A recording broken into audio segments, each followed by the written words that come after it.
बिस्मिल्लाहिर्रहमानिर्रहीम। मुस्नद अहमद की रवायत है कि हुज़ूर सल्लल्लाहु अलैहि वसल्लम ने एक दिन हज़रत बिलाल हबशी रज़ी अल्लाह तआला अन्हु को बुलाया और फरमाए कि तुम्हारे लकड़ी के जूतों की आवाज़ को मैंने जन्नत में सुना। पुराने ज़माने में लकड़ी के जूते इस्तेमाल होते थे कि तुम्हारे लकड़ी के जूतों की आवाज़ मैंने जन्नत में सुनी। गुज़िश्ता रात जब मैं जन्नत में दाखिल हुआ तो तुम्हारी लकड़ी के जूतों की आवाज़ के आहट को मैंने सुना। तो तुम ऐसा क्या अमल करते हो जिसकी वजह से तुम्हारी ये फजीलत है कि तुम मुझसे पहले जन्नत में दाखिल हो गए हो। तो हज़रत बिलाल रज़ी अल्लाह तआला अन्हु ने फरमाया, मेरा तो ऐसा कोई भी अमल नहीं है, लेकिन हाँ ये है कि जब भी मेरा वज़ू टूट जाता है तो फ़ौरन वज़ू कर लेता हूँ। जब भी मेरा वज़ू टूट जाता है तो फ़ौरन वज़ू कर लेता हूँ और वज़ू करने के बाद फ़ौरन 2 रकात नफल नमाज़ पढ़ लेता हूँ। तो हुज़ूर सल्लल्लाहु अलैहि वसल्लम ने फरमाया बिहाज़ा, बस यही इस एक बात की वजह से तुम्हें ये फजीलत हासिल हुई है। तो ये बहुत बड़ी फजीलत की बात है। एक वाक़या है, हमारे उस्ताद मोहतरम फरमाते हैं कि मैं हमेशा बावज़ू रहता हूँ, कोई काम हो ना हो, कोई नेक अमल हो ना हो, मैं हमेशा बावज़ू रहता हूँ। कि तो मेरे जान पहचान के एक आदमी है, काला जादू किया करते थे। मैंने उससे कुछ अल्फाज सीखे और उसने कहा कि जब किसी को तकलीफ़ हो, कोई दर्द हो, कोई जो भी हो, उस पर दम कर लिया करो और ठीक हो जाया करेगा।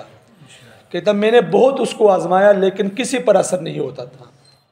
कहता मैं एक मरतबा किसी का यहाँ मेहमान हो गया तो इत्तेफाक से सुबह की नमाज क़ज़ा हो गई, आँख खुली तो शोर, तो जो जिसके यहाँ मेहमान था वो मेरे पास आया कि मेरी माँ को कुछ तकलीफ़ है, बल्कि मरने वाली है, अगर आप कुछ दम कर ले तो शायद तकलीफ़ कम हो जाए।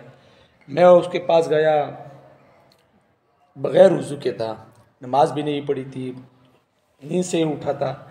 मैंने बहुत दम किया, आयतें पढ़ी, आयतें कुर्सी पढ़ी, सूरतें पढ़ी, कोई असर नहीं हुआ।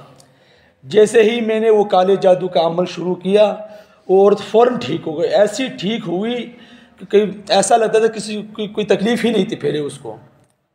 मैं भी हैरान, खुश भी हो गया, भाई मेरा काम तो हो गया। मैं वहाँ से गया, कई दिनों के बाद उस आदमी से मिला, काला जादू करने वाले से। तो मैंने उसको ये बात कही, पहले तो कभी असर नहीं हुआ, अभी ऐसे कैसा असर हुआ? तो उसने कहा कि नापाकी और जादू का आपस में जोड़ है। आदमी जितना नापाक रहेगा जादू उतना ही ज़्यादा असर करेगा। तो जिस तरह बग़ैर वज़ू करने वाले के ये हालात है कि उस पर वो काला जादू कर सकता है, तो उस पर भी काला जादू हो सकता है, उस पर भी काला जादू हो सकता है। तो आप कोशिश करें हमेशा बावज़ू रहे, कोई नमाज़ पढ़नी हो ना पढ़नी हो, कोई कुरान पढ़ना हो ना पढ़ना हो, लेकिन बावज़ू रहा करे, इसकी बहुत बड़ी फजीलत है।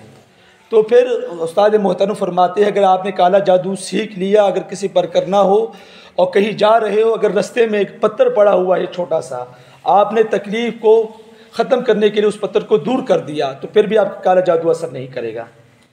तो इसी तरह आप पर भी काला जादू असर नहीं करे, क्योंकि आपने एक नेक अमल किया है।